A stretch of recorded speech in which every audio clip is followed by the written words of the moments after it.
Shalom à vous tous, heureux de vous retrouver pour ces émissions suivies d'études bibliques. Je vous avais laissé la dernière fois avec les Kohanim et avec Aaron.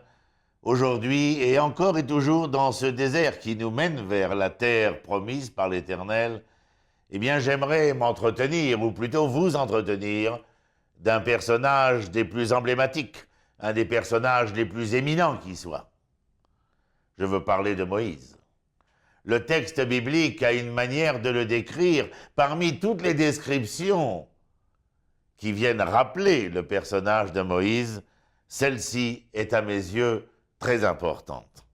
Et l'homme Moïse était le plus humble des hommes sur terre. Anav mikol adam al peder adama. L'humilité vient ici définir et qualifier l'homme qui est à même de prendre la direction spirituelle, mais aussi politique et aussi militaire des enfants d'Israël qui ne se sont pas encore remis de 210 ans d'esclavage et où leur esprit, comme nous l'avions expliqué dans d'autres émissions, reste asservi. Il est celui qui, envers et contre tout, doit prendre le taureau par les cornes afin de réussir à réaliser que cette sortie d'Égypte puisse enfin devenir la rentrée sur la terre d'Israël que l'Éternel a choisie pour le peuple et pour son projet. Lorsque nous parlons de personnages humbles, nous avons l'habitude de dire être faible, être timide, celui qui a de la compassion. On le verrait bien au fond de la synagogue, un peu replié sur lui-même, récitant les psaumes de David. On n'imagine pas, certainement pas, dans cette appréciation, ce qualificatif de l'humilité de l'homme humble, un personnage courageux. Moïse est pourtant le père de la nation hébraïque, ainsi est-il écrit, est devenu son chef par excellence. Et justement parce qu'il était le plus humble, alors dites-moi, comment comprendre le mot humilité avec d'un autre côté cette position première, dirigeante, responsable, et qui demande, bien entendu, un courage exemplaire. Humble.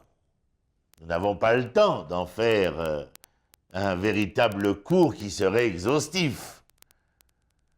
Mais humble,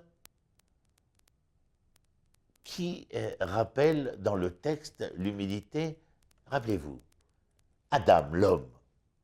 C'est un acrostiche de 3 termes, Abraham, David et Moshe. Qu'ont-ils en commun ces 3 hommes? Bien, Abraham dira « Je suis poussière et cendre ». David, « Je suis un ver de terre et pas un homme ». Et Moshe lui-même, lorsque les enfants d'Israël viendront revendiquer continuellement, perpétuellement, réitérer leurs doléances et leurs critiques, il leur dira « Va'anachnu, et nous, que sommes-nous » Vous comprenez? Ces 3 hommes qui composent l'acrostiche de Adam, de l'homme, Abraham, David et Moshe. L'homme, en fin de compte, est celui qui est humble. Mais comment décrire l'humilité? Bien, décrire l'humilité, mettez-vous debout, gardez les pieds joints, faites un pas en arrière, rejoignez les 2 pieds. Voici que vous avez reculé. Non, vous n'avez pas reculé. Vous avez fait acte d'humilité, permettant à tout un chacun, qu'il soit Dieu ou qu'il soit l'homme, à lui de faire un pas en avant et ainsi de pouvoir vous retrouver pour établir un dialogue.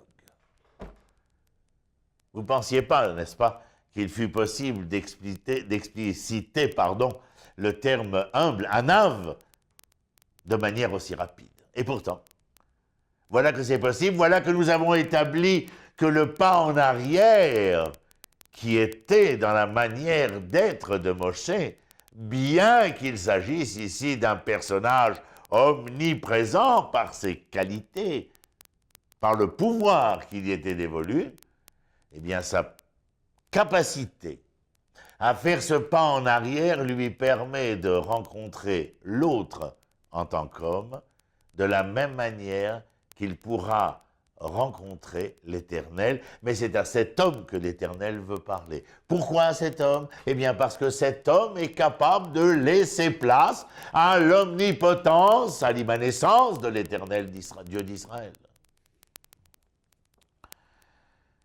Nous allons voir un Moïse, un Moshe diriger spirituellement les combats contre Amalek. Vous savez qu'il est celui qui, du haut de la montagne, gardera les bras levés, comme si il indiquait par cela, dans une leçon de pleine spiritualité, aux soldats qui combattaient dans la vallée. Bien sûr que vos yeux sont dans un face-à-face avec l'ennemi, que vos yeux ne les quittent pas afin de les décimer. Mais quelque chose de vos yeux, quelque chose de l'esprit de vos yeux, et lui en perpétuelle recherche de ce qui se trouve bien au-delà de moi, de cet éternel qui nous conduit et à qui je veux laisser la place. Et le combat fut gagné. Et puis lui aussi, ce Moïse qui, courageux, était capable de diriger la guerre contre Sihon et Og, personnellement, associé harmonieusement, disais-je, des descriptions, des descriptifs, des qualifications telles que l'humilité, la puissance, la simplicité et le charisme étaient quelque chose d'assez probant. Mais d'où apprenait-on cela? À lier ce courage et cette simplicité, cette humilité et ce don de soi? Eh bien, parce que nous regardions l'Éternel, parce que nous apprenions de l'Éternel. Vous le savez certainement, mais lorsque Moshe demandera à l'Éternel de se faire connaître à lui, l'Éternel lui dira, entre guillemets, mon garçon, c'est absolument impossible. Tu ne peux pas voir ma face et vivre, c'est-à-dire voir objectivement qui je suis. Mais par contre, tu peux connaître les attributs qui sont les miens. Qui suis-je?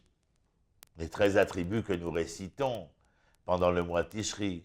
Rachum, Vechanoun, Erechapaim, Verafresed, Vehemet. La miséricorde, la consolation, la droiture, la justice, la vérité. Voici qui je suis. Et lorsque tu seras un tant soit peu de ce que je suis, alors tu me connaîtras d'autant plus.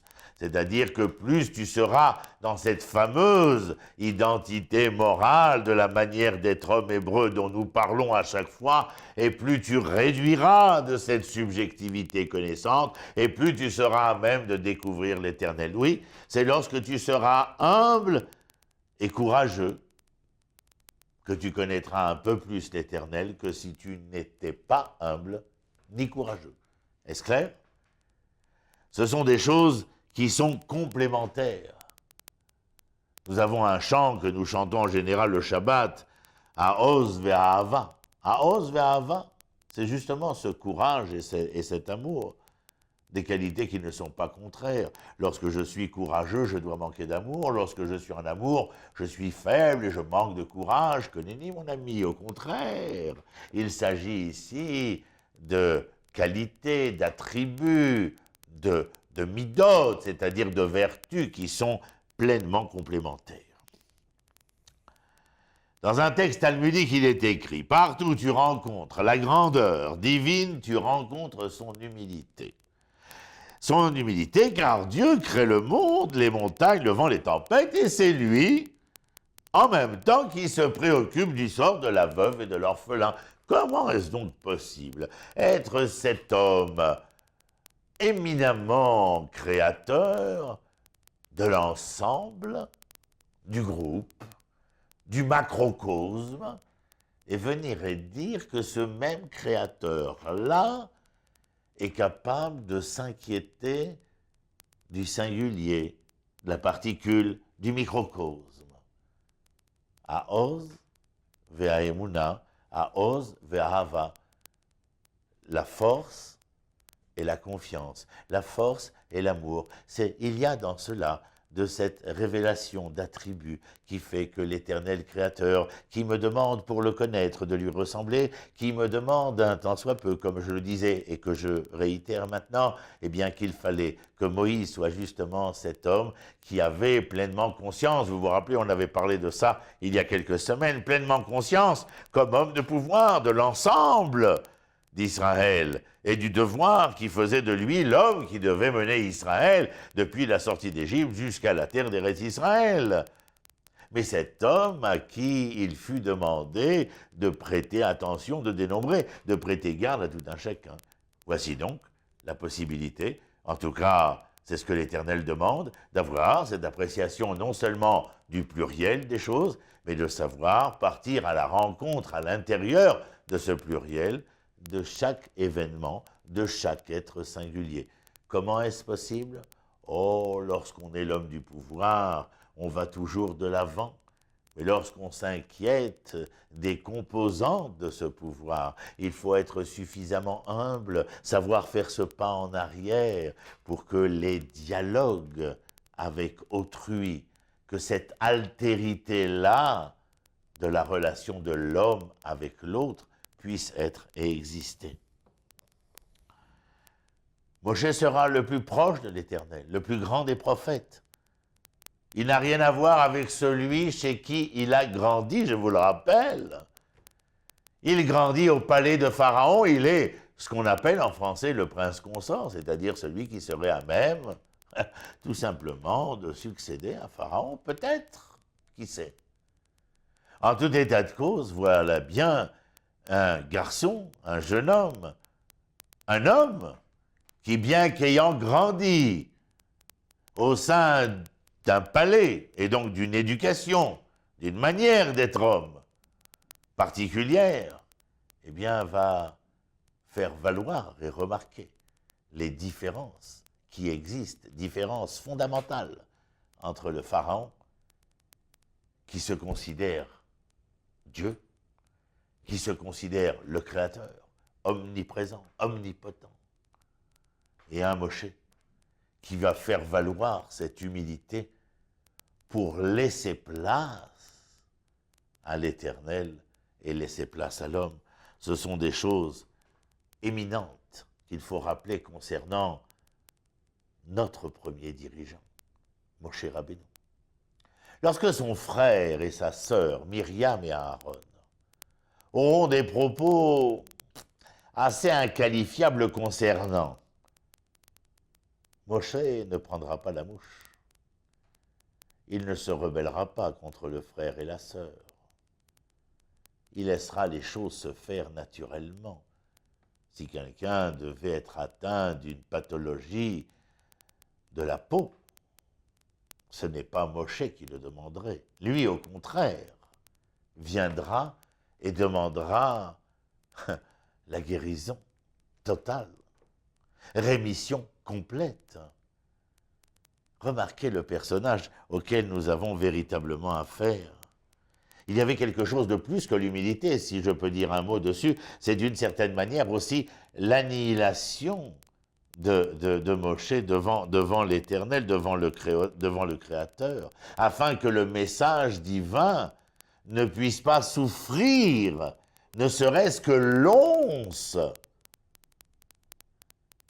d'une, comment dirait-on cela, d'une marque de Moïse concernant ce message. Le message que l'Éternel transmet à Moshe sera intégralement retransmis, retranscrit par Moshe pour les enfants d'Israël.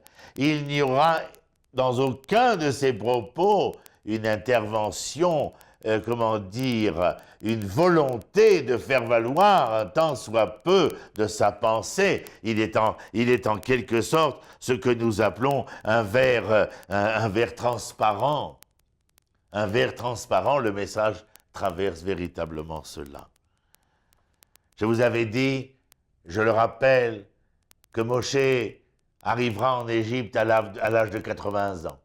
Ce sont les 40 ans qui vont suivre, qui vont faire de Moshe le personnage dont nous avons décrit un tout petit peu les qualités et les qualificatifs.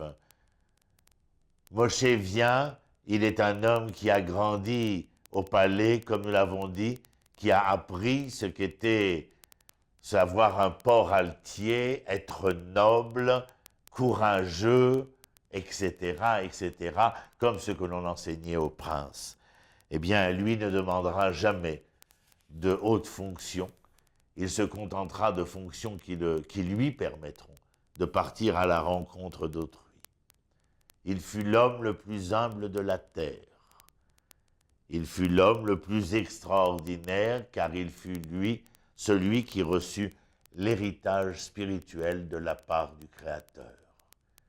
Israël allait accepter d'être le moyen par lequel l'humanité pourrait se rédempter un jour. Le moyen, c'est Moshe qui le reçut. Il fallut qu'il fit place au message, au projet de l'Éternel pour pouvoir le retransmettre intégralement, mais c'est lui qui sera l'héritier de ce projet que l'Éternel voulait pour Israël. Merci d'avoir été avec nous. Shalom et à très bientôt.